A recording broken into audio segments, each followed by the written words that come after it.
And for more on the shutdown, we have Akshay Dongare joining us. Well, Akshay, what are the long-term economic and political implications if you talk about of selectively freezing funds for democratic-leaning states, and how might this deepen partisan divisions already there in the federal-state relations?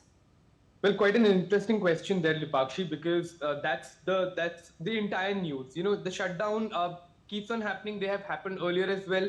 They happened 6 years back. They happened in 2013, and they have happened for this is the 15th time a government shutdown like this is happening, and it's like in Indian context, if you see, it's like a stalled bill. Like Right. if the government wants to allocate the budget in a certain sense for the rest of the fiscal year, when the new fiscal year starts, it's like the budget of India, and if it doesn't get passed, in the same manner, if the central government of India stops the funding of the other states just because they did not agree for the central government and their policy, that they did not vote for them.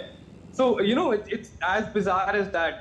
And that is what is happening in the US, that just because the US government could not secure enough votes, could not convince the Democrat politicians and secure enough votes to ensure that the budgetary allocation is done in a timely manner. And if there are disagreements, they are resolved through dialogue and discussion. And sort of making changes to the kind of implementation of budget that has been proposed by the Republicans, it would have been resolved. But what they are doing right now is going to have a long-term implication. Selectively targeting Democrat states, and that is bizarre because it doesn't usually happen like this.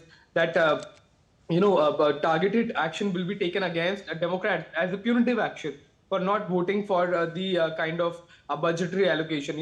According to in the Constitution, it is made in a way that if there are disagreements, people cannot vote. That's as simple as that. Right. And the government's responsibility to bring others onto the table and make arrangements for the allocation to be done, and then the government to keep on functioning. But now the kind of action that's being taken, speaks a lot about the kind of bipartisan rift that has been created in the US, and this is going to have long-term implications.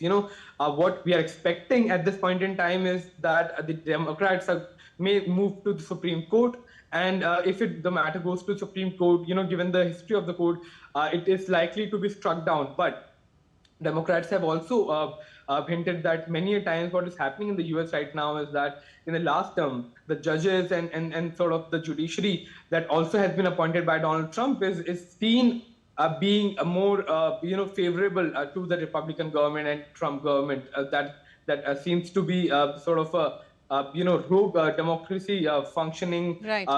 It appears to be a rogue democracy functioning in the US at this point in time, with the kind of sort of threats that are being given, funds that are being cut, all because they could not secure a mandate. Back to you, Lipakshi. Right. Actually, also, given that Republicans control both Congress and the White House at the time, to what extent is it politically effective or risky for GOP leaders to shift the blame to Democrats for the shutdown? Well, this is politics, Lipakshi. It happens.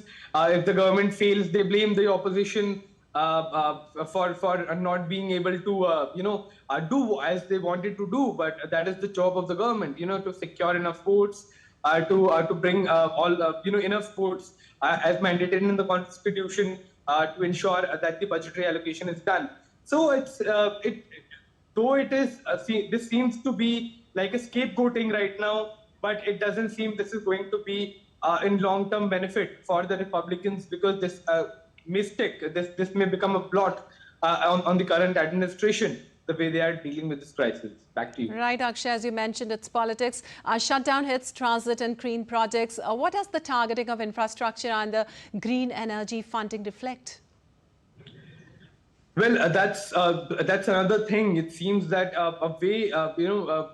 in this crisis, sort of the first thing that are going to be impacted, the first sectors and the first places that are being impacted are the places that are not liked by or that are not favored rather by Donald J. Trump, the president of the US. We are talking about Democrat states that are getting funding cut. We are getting programs like green energy that are getting funding cut. We have seen Donald Trump publicly speaking about climate change as a hoax.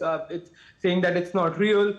So it's his personal sort of bias that's getting reflected into the actions of the US government at this point in time. Right, absolutely. Thank you so much, Akshay, for all that details.